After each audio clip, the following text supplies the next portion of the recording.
Bharatiya Janata party अपने विपक्ष में इतने लंबे समय तक रही है कि उस भूमिका से बाहर निकल करके सत्ता पक्ष की भूमिका में मेंटली तैयारी नहीं हो पा रही। भारतीय जनता पार्टी के शीर्ष नेतृत्व ने गारंटी दी थी कि पहली कैबिनेट में हम महिलाओं को 2500 रुपए देने का प्रस्ताव पारित करेंगे, 8 मार्च को उनके खाते में पहुंचा देंगे। ये सरकार की जिम्मेदारी है। आम आदमी पार्टी के सभी फ्रंटल संगठनों के प्रदेश पदाधिकारियों के साथ आज हमने चुनाव परिणाम के बाद आज बैठक की है, जिसमें हमारे सभी जो प्रमुख फ्रंटल संगठन हैं, पूर्वांचल विंग, ऑटो विंग, महिला विंग, यूथ संगठन, ग्रामीण विंग,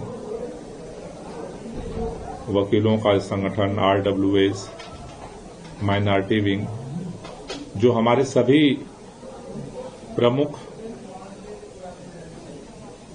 फ्रंटल संगठन है, उनके सभी पदाधिकारियों ने आज हिस्सेदारी दी है।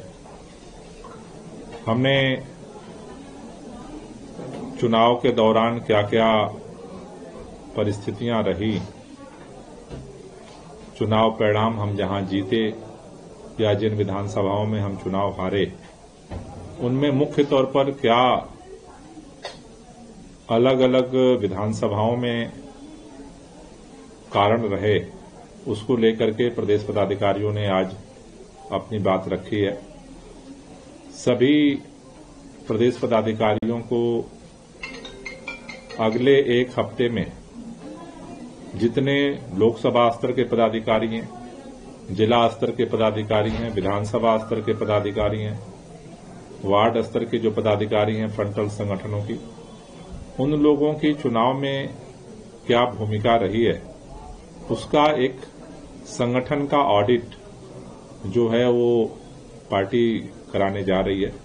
इन सभी लोगों के जो चुनाव में भूमिका थी उसका मूल्यांकन करके, जैसे मेन विंग के पुनर्गठन की प्रक्रिया हमने शुरू की है, उसी तरह से सभी जो हमारी विंग है उन विंगों के भी रीस्ट्रक्चरिंग का काम पार्टी आगे करेगी, जिससे समाज के हर हिस्से में जहां पर हमारी स्ट्रेंथ रही है, जहां पर हमें समर्थन ज्यादा मिला है, उसको और कैसे हम रिस्टोर कर सकें, और जहां भी कम्युनिकेशन गैप हुआ है उनको कैसे और रिवाइज किया जाए, उसको लेकर के हम रणनीति बनाएंगे। अलग अलग जो हमारे विंग्स हैं, उन विंग्स को नव निर्वाचित जो सरकार है, उन्होंने जो जो अपने मैनिफेस्टो में वादे किए हैं, उन वादों को लागू करने के लिए जैसे सदन के अंदर हमारा विधायक दल अपनी आवाज उठाएगा, उसी तरह से समाज के अंदर हमारे विंग को उन बिंदुओं पर, उन मुद्दों पर, उन गारंटियों पर जो उनके समाज से संबंधित हैं, उसकी आवाज को उठाने के लिए जिम्मेदारी दी जाएगी। और दिल्ली के अंदर सदन में भी और समाज के बीच में भी आम आदमी पार्टी एक सशक्त, सकारात्मक विपक्ष की भूमिका को अदा करने के लिए अपनी तैयारी को और तेज करेगी। देखिए, अभी सरकार ने शपथ लिया है,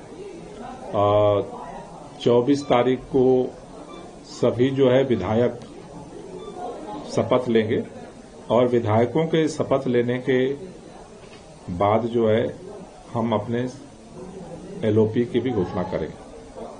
मुख्यमंत्री जी विपक्ष के साथ संवाद को आगे बढ़ाएंगी और हमें उम्मीद है कि वो समय देंगी। समय मिलने पर उनसे चर्चा करेंगे। अगर समय नहीं मिलता है तो फिर अपनी रणनीति पार्टी बना के बताएगी।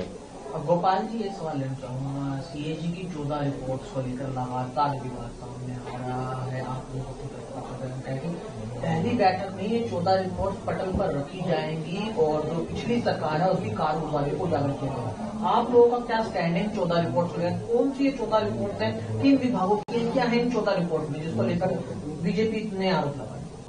मेरे ख्याल से भारतीय जनता पार्टी अपने विपक्ष में इतने लंबे समय तक रही है कि उस भूमिका से बाहर निकल करके सत्ता पक्ष की भूमिका में मेंटली तैयारी नहीं हो पा रही। सत्ता में आने के बाद भारतीय जनता पार्टी के शीर्ष नेतृत्व ने गारंटी दी थी कि पहली कैबिनेट में हम महिलाओं को 2500 रुपए देने का प्रस्ताव पारित करेंगे, 8 मार्च को उनके खाते में पहुंचा देंगे। ये सरकार की जिम्मेदारी है।